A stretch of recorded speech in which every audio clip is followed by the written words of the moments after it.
My name is Jessica Abel. I'm an American cartoonist. I've lived the last 12 years in Brooklyn, New York, and I'm here in St. Petersburg for Boomfest. This is my first visit to St. Petersburg. I've never been to Russia before.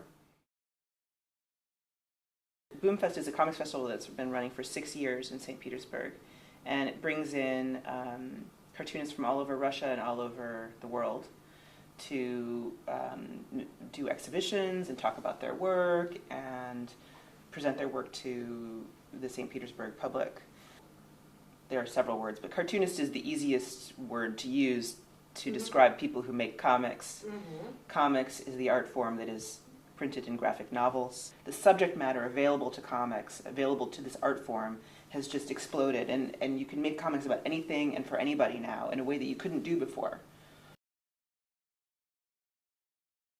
The situation of comics in the United States and around the world, I would say, is interesting in that I think it is growing as an art form, and it's growing in popularity, but in kind of new, different ways than what we're used to thinking about. Previously, we had a very, very large comics industry that sort of probably what pops into everybody's head when you think the word comics. Superheroes and, cowboy comics and all this other stuff. Very large industry, mostly aimed at children, with some notable exceptions, not very sophisticated. And that world of comics kind of went along and sort of went on the decline. And starting in the mid to late 1960s, you had adults starting to make comics for adults. And I don't mean dirty comics, I mean sophisticated comics, comics that were not for children.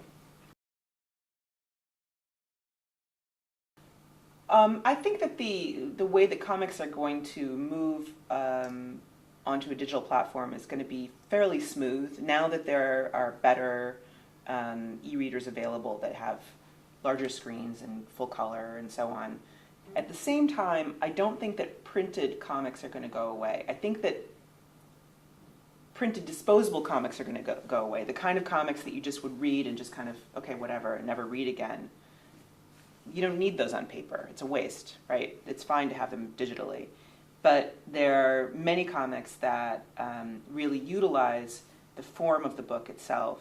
I have a friend, Nick Bertozzi, who did a comic in the form of a map. So it's physically like a map. You unfold it, and it's about taking a journey. On the other hand, there will be new comics that use the digital form that are native to that form and can't be done in print. But it is growing, and it continues to get stronger as an art form, and that's what's more important to me.